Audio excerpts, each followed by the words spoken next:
车身扭转刚度越大，关键时刻还能救命。相信对于车身扭转刚度，很少有小伙伴会关注吧？最近看到一条非常有意思的视频关于车身扭转刚度的测试。视频中众多百万豪车被放在斜坡路面，让车型处于倾斜的状态通过电动后备箱的关闭来测试车身是否出现了变形。因为轻微的变形都会让电动后备箱无法正常的关闭。最终的测试结果其实也不意外吧？两款 BBA 的百万豪车在最高的强度下是完成了挑战，而国产的新能源海豹也完成了挑战，而其他车型的表现就不太好了。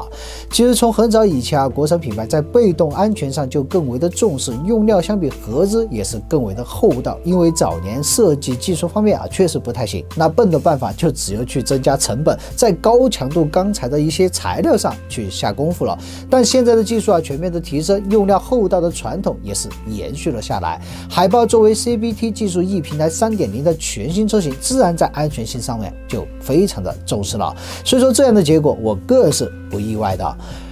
车身的扭转刚度就是在受到外力时抵抗弹性变形的能力。如果车身的刚度不足，那颠簸路面它就更容易去产生共振，而且在极限操控时车身也容易出现变形影响操控。